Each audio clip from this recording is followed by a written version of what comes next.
Well, hey there, my diecast family. How you guys all doing today? All right, everybody get comfy, pull up a chair, and I'm going to show you what I got to show off to you guys today. All right. Before we get into these great diecast cars I have up here, as you can see, we're going to do some unboxings. I got some Matchboxes that I've kind of held on to in the packaging for a little while now, so I could do a video like this. But as I said, before I get into this, I want to say something just real quick. First of all of you subscribers, thank you. You guys make this channel wonderful. I've been watching the subscribership grow and grow, and I just love it that so many of you find this content resonating with you. And, in many cases for the same reasons. We grew up with these cars, both big and small. We have a lot of very strong childhood, in some cases young adult, and even older memories attached to these things. And it's great that I can tap into that for all of you. And I enjoy sharing it with you and exploring it with you, okay? The second thing I want to say is, and I'm going to steer you guys to this channel to check it out. So I recently discovered that a fellow car enthusiast out there who runs a channel by the name of Car Stars, okay, he used a little bit of footage from one of my videos in his video about the 1994 movie The Crow, starring Brandon Lee. And he was featuring the 73 Thunderbird with the big blower sticking through the hood, okay? And I've showed you that in a prior video of mine about the big Thunderbirds. And he used some of that footage starting at the 11/17 mark it is. So he released it on Halloween, and it's called the Car Stars 73 Ford Thunderbird featured in The Crow. So you guys should check that out. He does some really top-notch content. I've watched a lot of his productions. Not all of them, but a lot of them. And it's really good stuff. So I would urge you to, go check out the video that features some of my footage, and also check out the other good stuff he's got too, because he has some top-notch stuff on there. All right. So having said that, let's get into the diecast cars we have here. So what I've done is we're going to take a look at these three new, well, they're new to me. They're obviously not new. Matchboxes that I've got here. If I had these at the time I did my Matchbox video about, whatever that was, 3-4 months ago, I would have showed you these. But these are ones that came into the family in recent months. And these other three up here, you've seen these before. I brought them up as comparison vehicles, okay? So we're going to take a look into that too.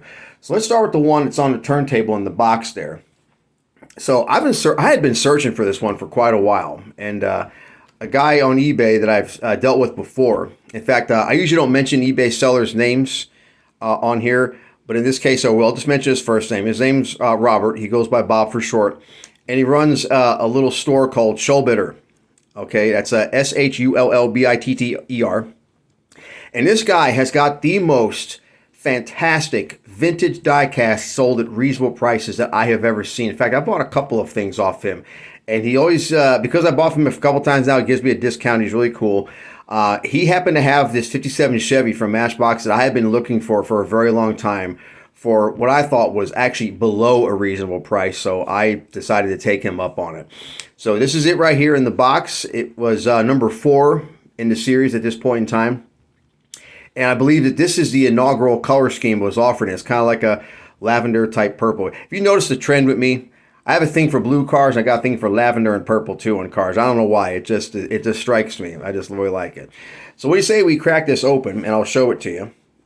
All right. This is a really sharp model. I think you'll like this one. And then we're going to compare it to Hot Wheels rendition of a 57 Chevy. So there you go. Let's put that on there. And I'll start the little turntable up. Granted, I can find a switch. Seems like it's always in a different position on here whenever I'm doing this. There we go. All right. So this is a casting, I believe, from 1979. Hot Wheels released their 57 Chevy in 1976. So Matchbox was about 3 years behind the game. But I'm going to be honest with you. I think they did a better job. And I'll show you some of the reasons why. So let's look at that beautiful color. Look at the gloss on that paint. I mean, that is a very well-preserved car. I mean, yes, he did have this out of the box at one point. I mean, he would have had to have in order to, take photos of it and everything. But it has basically spent its life stored in this box. It has not been handled. It has not been played with. It's been very well taken care of, all right? So one of the most noteworthy features of this car, we'll bring it up close here, is it's got this nifty tilt front end on it. And under the hood, you'll show you this nice big block Chevy with a dual carburetor setup. Probably, judging by how tall it is, probably more like a tunnel ram setup. And they were still doing, I love when Matchbox would do these chromed out interiors like this. This time they didn't give it like a colored window. They went with a clear window, but it has a striking effect to have it that way. And you see it's got the side pipes on it. And then now this was something that was very common with the 57 Chevys, actually all the Tri-5 Chevys. So when guys would make these either drag racers or pro street cars, they would always cut out the fender, okay, to accommodate the big fat tires they're going to put in the back. And that's exactly what this one has too. It's got big fat tires in the back, a little bit skinnier in the old front there.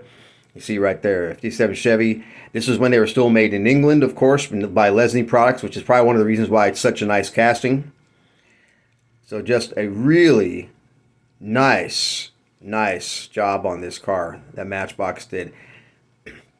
See here, it's got the big box scoop on top of the hood there. Just lovely paint. Nice color, nice gloss, like I said. Just very sharp. Okay. So you compare that with the Hot Wheels one. You guys have seen this before. In fact, not only have you seen this car, this is my channel's mascot, this red car. So whereas Matchbox was going for the more pro street look because it's got the tilt front end, it's got the really wide tires, Hot Wheels was going more for like a street rod look.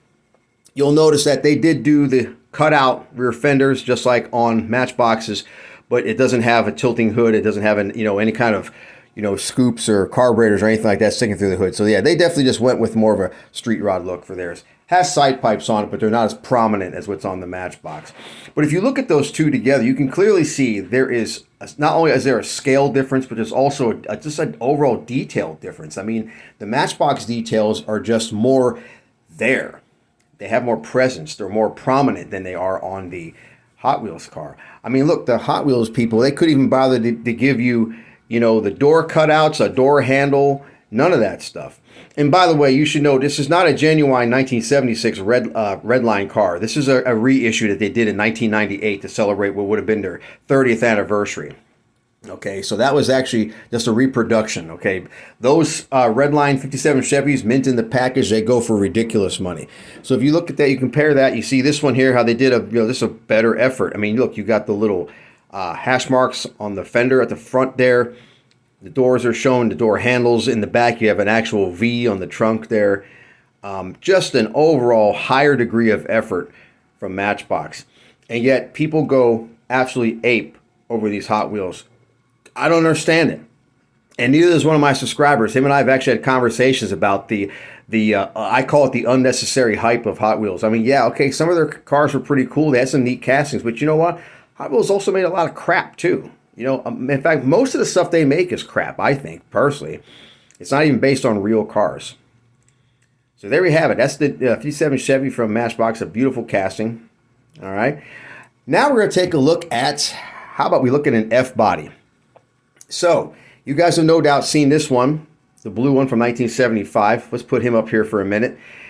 And then I'm going to crack this open today out of a blister pack. So this is the later version. As you can see, it's got the 1979, 1980 front end on it with those individual pod headlamps. And then, of course, the full-width tail lamp in the back. So we're going to open this guy up. I remember my brother, he got this car for Christmas 1982. My Nana bought it for him. And I got myself a version of it a little later on. So we're going to bust this out of the old blister pack and show this off. This has been in the package for... yes, 40 years. You saw the package wasn't even in that great a shape. So I don't mind doing this. All right. So, all right. So I see a couple things going on here. Number one, we got a piece of schmutz on here from the factory. Let's go ahead and get that off. And second thing is, you see what they did? I haven't seen a defect like this on Matchbox before. They didn't rivet in that rear end right. It's a little crooked. That goes to show you, even Matchbox was not impervious to, mistakes like that. That piece of stuff is still on there. You know what? That may even have been in the paint all those years. Look at that. I might be able to actually polish that out with some car polish I got. Let's take a look at this, man. Look at the color on that. That bright gold with that red interior is really striking. You got a little sticker for the Screaming Chicken, or Phoenix Rising, is a proper term for it. And there you go. The headlamps you see in there with the little ribs on them, that's actually part of the chassis. I've actually had one of these apart. Now, this is what's interesting about this. Now, you compare these two side by side, right? You can clearly see this and this are the same casting. Look at the shape of the roof. Look at the shape of the doors. What I find interesting that Matchbox did with this is they took the time to change the rear end. They put a ducktail spoiler on it. They took the time to change the front end. As you can clearly see, they even put the little lower chin spoiler on here too. They even did the little vent that expels engine heat. They put that on there as well. But they did not do, it even has the same doors as the 1975 version. Look at that. Exact same doors, exact same fender flares. Everything is identical. But what I don't understand is they changed all that, but they didn't give it the proper rear window. This still has the flat rear window like a 1974 model like this is. This is a casting from 75, but the model represented is a 74. So I don't understand why they didn't finish the job. They did everything else, but they didn't do the C-pillar. Or I'm sorry, it would be the B-pillar in this case because it's a two-door car. Yeah, they didn't do the B-pillar right. They should have that wraparound rear window that debuted in 1975. But yeah, I might be able to fix this actually. There's a way to press that a little into place a little bit. And like I said, I can probably fix a little paint blemish on there too. That's kind of a shame. You believe that brand new out of the package and you got a paint blemish on it. But that happens sometimes, you know. And this is a chassis here that brand new, nice and shiny. This is also a casting from 1979, still Lesney products. And this one was number 16 in the series. So very nice.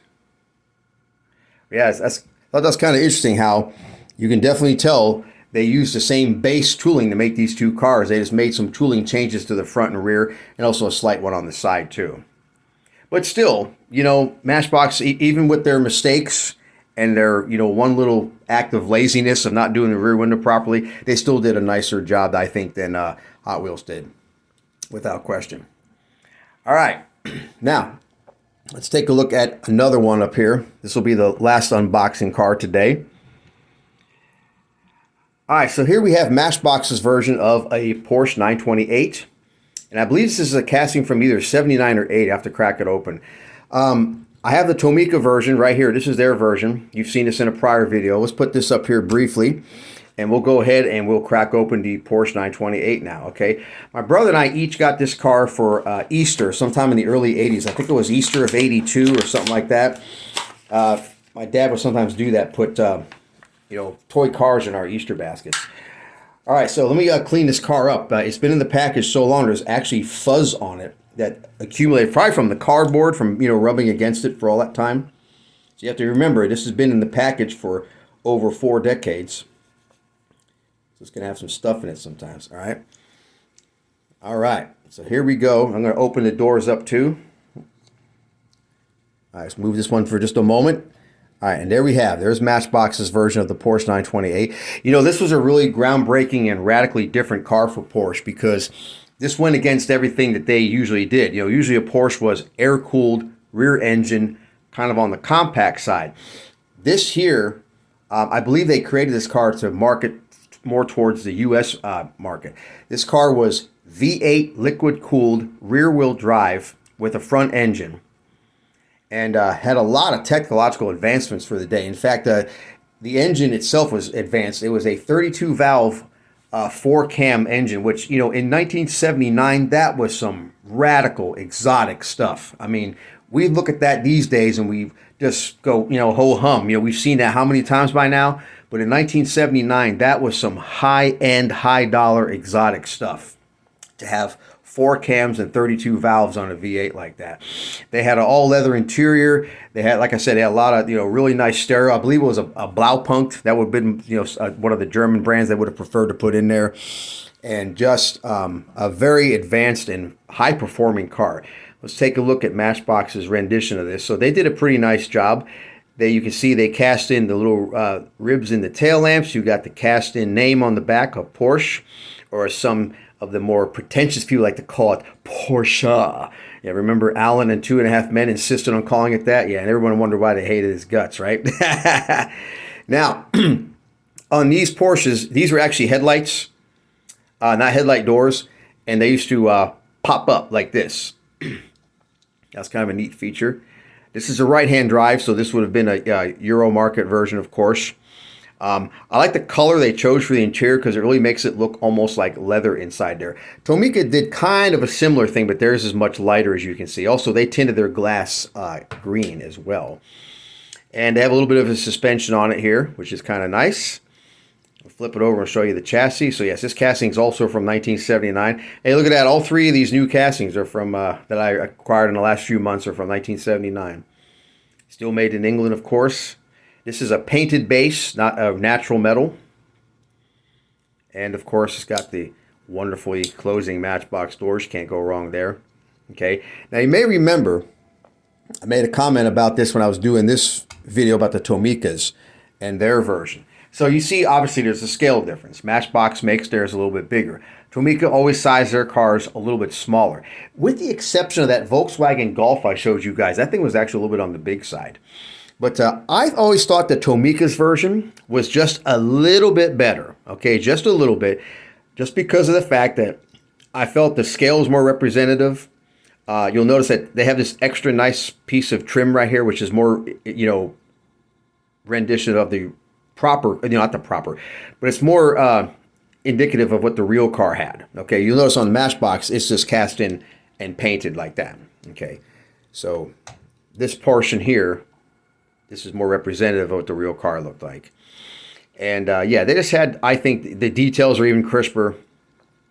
It looks like the only thing that they didn't depict was the defroster vanes on the rear glass. You'll notice that Matchbox did indeed choose to do that. They put the little vanes for the defroster on there. Also, Tomica decided to do theirs as a US model because it's got the steering wheel on the left-hand side. And of course, their doors open too. So yeah, so there's a lot of similarities but a few differences between the two. And I think, yeah, I mean, the Matchbox version, don't get me wrong, it's nice, it's beautiful. But the Tomica version, I think, my opinion, just a little bit nicer. So there we have it, my diecast family. 3 unboxed, wonderful Lesney product Matchboxes. And it looks like I got a little bit of homework to do on the little Firebird guy there, but that's all right. A little farewell. And I wanted to tell you guys a little something. So, there's going to eventually come a point I will have gone through my entire collection with you guys. I'm going to start having to come up with new ideas for content. And one of the ideas I came up with is I got a couple of diecast cars out in the garage that I disassembled over the summer because I'm going to repaint them. Around here in Florida, you got to wait until the humidity dries up a little if you can even think about doing painting. I've tried to do painting during the summer months, and it's a nightmare. I mean, the paint just wants to lift off on you because the humidity is too high. So now we're heading into this nice, cool fall weather. I'm going to start doing some painting on those guys, and I'm going to kind of do videos that are going to be geared to that, the restoration of those 3 cars. 2 of them are Rolls Royce, and one of them is my extra Cougar Villager wagon. You may have noticed the Cougar Villager wagon was already done, but I have to redo it because it took a bad spill and I had a big hunk of paint fall off. So we're going to redo that, and you know what? That's okay because it'll give me an opportunity to do it better. Well, in the meantime, Diecast family, thank you all for watching. Thanks for just being great, all of you. Thanks for your comments, and take care of yourselves. God bless. We'll see you in the next video.